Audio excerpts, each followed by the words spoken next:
Hello dear students, how are you. आज का जो हमारा काम है वो है सन 2019 का सेट ए के तीन नंबर के प्रश्न को हम सोल्व करेंगे। तो उसी सीरीज़ के अंदर प्रश्न आता है, what are the postulates of Bohr atomic theory. Bohr atomic theory की कौन कौन सी पोस्टुलेट्स थी वो हम डिस्कस करेंगे इस प्रश्न के अंदर। ये प्रश्न 3 नंबर का है। तो बोर की जो पोस्टुलेट्स थी, पोस्टुलेट्स का मतलब वो होता है जो अवधारणा, किसी के बारे में हम कोई धारणा बनाई भाई ऐसी चीज़ होती होगी शायद। तो उसने तीन पोस्टुलेट्स दी थी, वन बाय वन इनको हम डिस्कस करेंगे। तो थोड़ा इनके बारे में एक नज़र डालते हैं कि एटॉमिक मॉडल्स क्या क्या थे।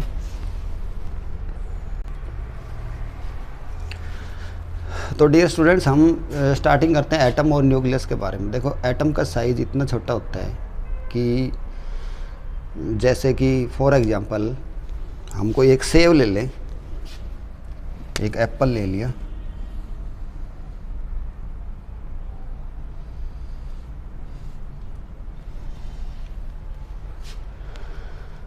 और एप्पल के जो एटम्स है, जो नंगी आँख से दिखाई भी नहीं देते, जो एटम है,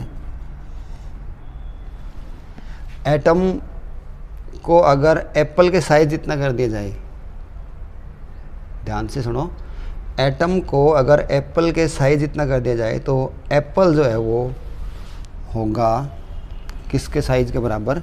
धरती के साइज के बराबर होगा, अर्थ के साइज के बराबर हो जाएगा। Apple is equal to size of earth. तो देख लो, ये है एटम की कहानी।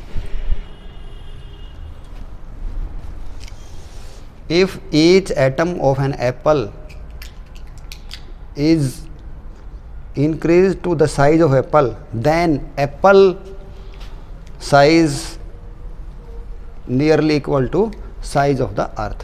ठीक है, तो ये हो गया एटम की बात। एटम देखो अब कितना छोटा होता है, और एटम का जो साइज होता है, एटम साइज इज 10 की शक्ति -10 मीटर। 10 की शक्ति -10 को हम बोलते हैं एंगस्ट्रॉम। 10 की शक्ति -10 को क्या बोलते हैं? एंगस्ट्रॉम। 10 की शक्ति -15 को बोलते हैं फर्मी। वो आगे न्यूक्लियस में बताएंगे। तो अब थोड़ा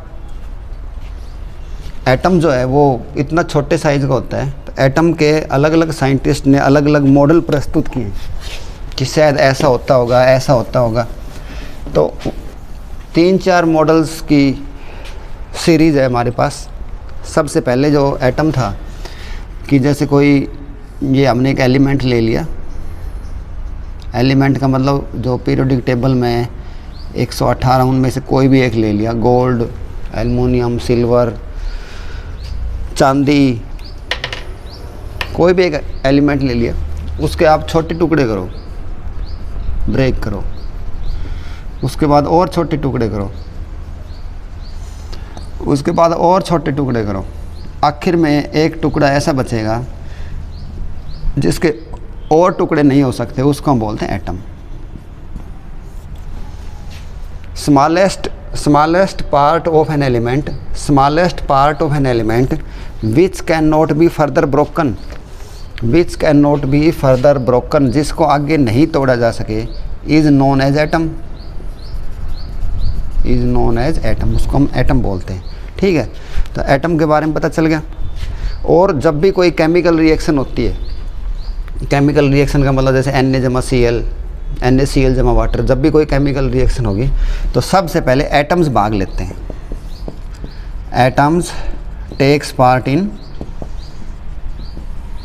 रिएक्शन। ठीक है, तो ये मैंने इनकी थोड़ी जानकारी दी है आपको कि भाई एटम ऐसे होते हैं, एटम इतने छोटे होते हैं कि उनको नंगी आँख से नहीं देखा जा सकता है, और कंपेयर भी करवा दिया। और जब भी कोई केमिकल रिएक्शन होगी तो एटम सबसे पहले रिएक्शन में वही भाग लेते हैं। तो ये आगे बात। अब देखो भाई, जो चीज़ नंगी आँख से दिखाई ना दे और उसके बारे में बताए कोई,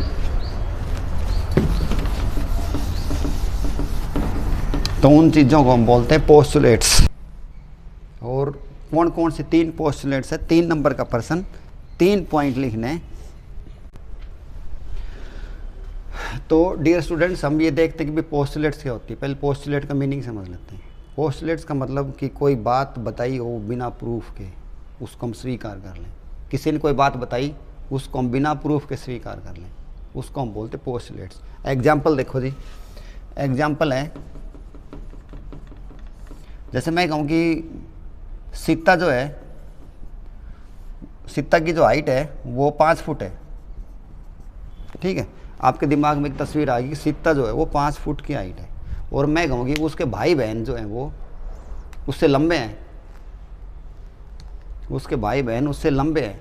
तो आप ये अब विश्वास करोगे, अब आपके दिमाग में ये विश्वास ज़रूर हो गया है कि ज़रूर सीता के जो भाई बहन हैं वो 5 फुट से लंबे हैं, हालांकि आपने देखे नहीं वो। तो इसको हम बोलते हैं पोस्टुलेट्स, यानी कि किसी भी बात को बिना प्रूफ के स्वीकार कर लेना, उसको उस पर विश्वास कर लेना, उन बातों को हम बोलते हैं पोस्टुलेट्स। जैसे मैंने एग्जांपल दे दिया, समझ में आ गया होगा। इसी तरह ही अब देखो, what are the postulates of Bohr atomic theory. अब हमारे पास इनके कोई प्रूफ तो है नहीं, कोई हमने देखा तो है नहीं इनको, तो उन बातों को हम मानेंगे, उनको हम बोलते हैं पोस्टुलेट्स। ठीक, जैसे किसी की बताई हुई बात थी, रदरफोर्ड जो एटॉमिक मॉडल था वो इससे पहले आया था। रदरफोर्ड एटॉमिक मॉडल जो है वो बोर थ्योरी से पहले आया था। तो इसने जो बात बताई थी उन्हीं के अंदर थोड़ा सा मॉडिफिकेशन किया इन्होंने। तो कौन कौन सी बात है वो देखते हैं भाई, कौन कौन सी पोस्टुलेट्स हैं जिनको हम बिना प्रूफ के स्वीकार करेंगे अभी। कि सबसे पहली बात है कि भाई every atom consist of A small and massive core in which entire positive and almost whole mass of the atom is concentrated. The central core is called the nucleus. इसके देखो ये एटम है, एटम का जो shape होती है वो spherical type में होती है, एटम स्फेरिकल होता है, और उसके सेंटर के अंदर एक कोर होती है जिसको हम बोलते हैं न्यूक्लियस। इस न्यूक्लियस के अंदर क्या चीज़ विद्यमान है? इस न्यूक्लियस के अंदर एंटायर पॉजिटिव चार्ज, क्योंकि इसके अंदर प्रोटॉन रहते हैं, इसके अंदर प्रोटॉन होते हैं, इसके अंदर न्यूट्रॉन होते हैं। प्रोटॉन न्यूट्रॉन दोनों को मिला के हम न्यूक्लियॉन बोलते हैं, न्यूक्लियॉन्स। ये न्यूक्लियस हमारी, जो न्यूक्लियस में रहते हैं उनको क्या बोलते हैं? न्यूक्लियॉन्स। जैसे जो कोसड़ी में रहते हैं उनको क्या बोलते हैं? कोसड़िया। ऐसे ही न्यूक्लियॉन्स समझ गए, प्रोटॉन और न्यूट्रॉन जो इसके अंदर विद्यमान है उनको हम बोलते हैं collectively known as the nucleons. तो एक तो भाई ये बात बताई थी इन्होंने, हमने स्वीकार कर ली है। दूसरी बात है इस सेंट्रल कोर को बोलते हैं न्यूक्लियस। ये भी हो गया हमारा पॉइंट, ये पॉइंट भी क्लियर हो चुका है। उसके बाद आते हैं कि electrons move around the nucleus in some fixed circular orbits. ये तो था हमारा एटम। न्यूक्लियस के चारों तरफ आप देखो कुछ ऑर्बिट्स हैं। ऑर्बिट का मतलब रास्ता, और इन रास्तों के अंदर कौन घूम रहे हैं? Electrons. Electrons are moving. Nucleus पे पॉजिटिव चार्ज होता है, इलेक्ट्रॉन के ऊपर नेगेटिव चार्ज होता है। तो जो फोर्स इनको ऐसे गोलाई में घुमाए, यूं जो फोर्स गोलाई में घुमाए, उस फोर्स को हम बोलते हैं सेंट्रीपिटल फोर्स। ठीक है, सेंट्रीपिटल फोर्स बोलेंगे इसको हम। सेंट्रीपिटल फोर्स कौन देगा? Centripetal force is given by the electrostatic force. बच्चों जो फोर्स चार्जेस के बीच में लगे ना, उस फोर्स को हम बोलते हैं इलेक्ट्रोस्टैटिक फोर्स।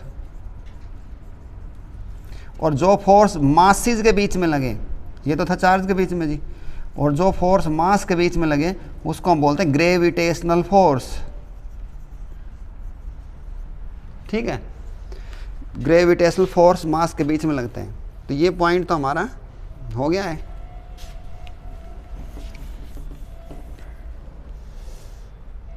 ये तो जी कंप्लीट हो गया। तो फर्स्ट हमारी पोस्टुलेट थी वो हमने स्वीकार कर ली बिना प्रूफ के, जो उन्होंने बताई थी वो हमने मान ली है। उसके बाद देखते हैं सेकंड पोस्टुलेट्स क्या है। तो डियर स्टूडेंट, सेकंड पोस्टुलेट हमारी ये है कि out of all the possible circular orbits, जितने भी न्यूक्लियस के चारों तरफ सर्कुलर ऑर्बिट्स होंगे उनके अंदर से electrons can revolve only on those circular orbits for which angular momentum is an integral multiple of h/2y।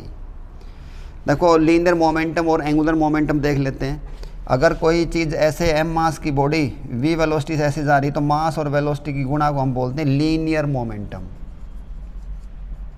क्या बोलेंगे इसको? Linear momentum. और अगर कोई बॉडी मूव कर रही है ऐसे सर्कुलर ऑर्बिट्स में, r रेडियस हो गया, m उसका मास होगा, v वेलोसिटी से मूव कर रही तो तीनों गुणा कर दें m v r। ध्यान दो यहाँ पे मैंने एक r और लगा दिया, इसको हम बोलते हैं एंगुलर मोमेंटम। तो एंगुलर मोमेंटम का पता चल गया, तीन चीज़ की गुणा। अब देखो ये न्यूक्लियस हमारी पॉजिटिव, न्यूक्लियस पे कैसे चार्ज होता है? Positive. Atom as a whole is neutral, पूरा एटम जो है वो न्यूट्रल होता है, लेकिन उसके अंदर जो न्यूक्लियस है उस पर कैसा चार्ज होगा? पॉजिटिव। इसमें इलेक्ट्रॉन मूव कर रहे हैं, इलेक्ट्रॉन का मास m है, r रेडियस होगी, तो इनका जो एंगुलर मोमेंटम होगा, इलेक्ट्रॉन खाली उसी में घूम सकेंगे, उसी रास्ते में घूम सकेंगे जिसका एंगुलर मोमेंटम 1 2 3, जिसका angular momentum is integral multiple of NH/2π। अब बच्चों इंटीग्रल मल्टीपल और समझा देता हूँ। जैसे मान लो हम किसी बैंक के ATM के अंदर जाएं और वो उन पर लिख रहते हैं कि भाई इसमें 100 के नोट निकलेंगे, ठीक है, 2000 के नोट नहीं निकलेंगे, तो वहाँ हमने भरना पड़ता है कि भाई 100 के ही हम इतने नोट चाहिए, हमने 100 के 50 नोट चाहिए, तो वो n का मान हो गया 50। अगर आप उसके अंदर 500 के 2000 के भरोगे नहीं निकलेंगे, तो इनको हम बोलते हैं इंटीग्रल मल्टीपल। तो समझ में आ गई? तो जैसे ऐसे मान के चलो कि जैसे ये 100 का ही नोट है, तो 100 के कितने में निकाल लो? 1 2 3 4 5 6 7 सारे इतने निकालते रहेंगे। कोई कहे कि मैं तो 500 का इकट्ठा नोट निकालूंगा, तो नहीं निकलेगा वो। तो ये सेकंड पोस्टुलेट थी जो हमने बिना किसी प्रूफ के एक्सेप्ट कर लिए। पोस्टुलेट से ये मान ली, बिलीफ है, हमने विश्वास कर लिया इस बात के ऊपर। तो ये समझ में आ गई। दूसरी वाली भी, तीसरी वाली जो है वो, तीसरी वाली देखो, तीसरी में कहता है, तीसरी पोस्टुलेट से देखो कि ये कुछ ऑर्बिट्स की एनर्जी के बारे में है। वो कहते हैं कि when electron is revolving in A permitted orbit. देखो स्टूडेंट्स यहाँ पे थोड़ा ध्यान दो, इससे पहले एक मॉडल था हमारा, उसका नाम था रदरफोर्ड एटॉमिक मॉडल। वो फेल क्यों कर दिया था? क्योंकि उसने बताया था कि न्यूक्लियस के चारों तरफ इलेक्ट्रॉन मूव कर रहे हैं, और रदरफोर्ड ने कोई डिफाइंड ऐसा ऑर्बिट नहीं दिया था कि ऐसा ही कोई होता होगा। उसने ऐसे नहीं बताया था कि जैसे फॉर एग्जांपल ये न्यूक्लियस है, तो न्यूक्लियस के चारों तरफ एक वेल डिफाइंड है, वेल डिफाइंड।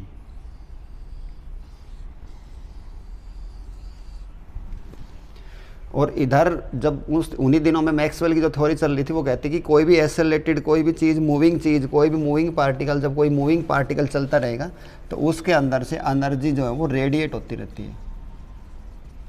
रेडिएट, जैसे हम जिंदा है, मूविंग है, अभी अपने ऐसे मुंह के हाथ लगा कर देखो, आपको थोड़ा गर्म महसूस हो रहा होगा, इसका मतलब मेरे हाथ में से रेडिएशन चल रही है, रेडिएशन निकल रही है।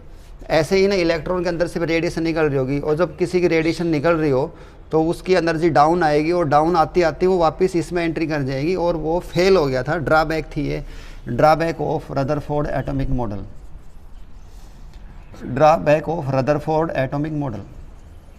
लेकिन जो हम पढ़ रहे हैं बोर एटॉमिक थ्योरीज ने बताया था कि वो ऐसे नहीं घूमते हैं, वो घूमते हैं वेल डिफाइंड ऑर्बिट्स में, वेल डिफाइंड, ऐसे चक्कर बना रखे हैं भाई। और ये इनकी ये खासियत है। ये पोस्टुलेट पर ध्यान दो थोड़ा, हमने स्वीकार करनी पड़ेगी बिना प्रूफ के। वो कहता है कि ये जो ऑर्बिट है, ये जब वो इस ऑर्बिट के अंदर मूव करेगा तो अपने अंदर से एनर्जी रेडिएट नहीं करेगा। कमाल की बात, देखो इधर कहते थे कर रहा था, वो ड्रॉबैक आ गई। लेकिन उसने बता दिया कि ये जो ऑर्बिट्स हैं यही नॉन रेडिएटिंग है, इनमें जब वो मूव करेगा तो उसकी एनर्जी रेडिएट नहीं करेगी। इसलिए देखो मैंने यहाँ पे नाम लिखा है non radiating orbits, non radiating orbits. कि इलेक्ट्रॉन अगर इनके अलावा है कहीं तो वो अपनी एनर्जी को रेडिएट करता रहेगा, लेकिन जब वो नॉन रेडिएटिंग ऑर्बिट्स में आएगा, जैसे मैंने ये बना दिया कि नॉन रेडिएटिंग ऑर्बिट्स है, जब वो इनके अंदर घूमेगा तो उसकी एनर्जी रिलीज नहीं होगी, एनर्जी रेडिएट नहीं करेगा। तो उसने ऐसे वेल डिफाइंड ऑर्बिट्स बना दिए, जैसे मैं बना रहा हूँ, देखो आप 2 ऑर्बिट बना दिए मैंने, ऐसे मैं एक और भी बना सकता हूँ। और फिर देखते हैं वो लास्ट इसका, when electron is revolving in A permitted orbit, कि आपका इलेक्ट्रॉन जो है ना वो इसमें मूव कर रहा है, इसमें। It does not radiate energy, वो अपने अंदर से कोई भी एनर्जी को रेडिएट नहीं करेगा। These non radiating orbits are called stationary orbit. देखो इनको हमने स्टेशनरी ऑर्बिट का नाम दे दिया, ये चेंज है रदरफोर्ड थ्योरी के अंदर। When an electron jumps from higher to lower, अगर मान लो कोई इलेक्ट्रॉन जंप करके इसमें आ गया, उसकी इच्छा थी कि भाई मैं तो अपने वापस घर में जाना चाहता हूँ, नीचे वाले में जाना चाहता हूँ, तो ये अपनी एनर्जी को क्या कर देगा, रिलीज कर देगा। जैसे अपनी एनर्जी रिलीज करेगा वो इसमें आ जाएगा, इसको हम बोलते हैं ग्राउंड स्टेट। तो ये प्रश्न आते हैं इस टाइप से कि जब कोई इलेक्ट्रॉन हायर से लोअर में जंप करता है, हायर से लोअर में जंप करता है, तो वो एनर्जी को क्या करता है, एमिट करता है, बाहर निकालता है, ठीक है, अपनी एनर्जी को लो कर देगा। और अब यहाँ से वो जंप मार के ऊपर जाएगा तो वो क्या करेगा, गेन, एनर्जी को गेन करता है। तो मान लो ऐसे हम कहिए ये परमिटेड ऑर्बिट है, इसकी एनर्जी कितनी है E2, इसकी एनर्जी कितनी है E1, ये मैं ऑर्बिट की एनर्जी बता रहा हूँ। तो वो कितनी एनर्जी रिलीज करेगा, वो इस रिलेशन से E2 - E1 = hν। तो ये थी बोर एटॉमिक थ्योरी की पोस्टुलेट्स की मैंने मीनिंग स्टार्टिंग में समझा दी कि हमने किसी बात के ऊपर विश्वास कर लेना है बिना किसी प्रूफ के। हो जाता है, हो भी जाता है। जैसे मैंने सीता का एग्जांपल दिया था कि सीता की हाइट जो है वो 5 फुट है और उसके सारे भाई, तो आपके दिमाग में जैसे कि सीता की हाइट 5 फुट है, फिर मैं ये कह रहा हूँ कि उसके भाई बहन जो भी हैं वो उससे लंबे हैं, तो आपके दिमाग में ये बात घर बना चुकी है कि उसके भाई बहन जो है वो 5 फुट से तो बड़े ही होंगे क्योंकि सीता ही 5 फुट की है। तो इस विश्वास को हम बोलते पोस्टुलेट्स। तो ऐसे बोर ने 3 पोस्टुलेट्स दी थी। तो डियर स्टूडेंट्स, मैं उम्मीद करता हूँ कि मैंने जो बोर थ्योरी पोस्टुलेट्स करवाई आपको समझ में आई होगी। थैंक्स।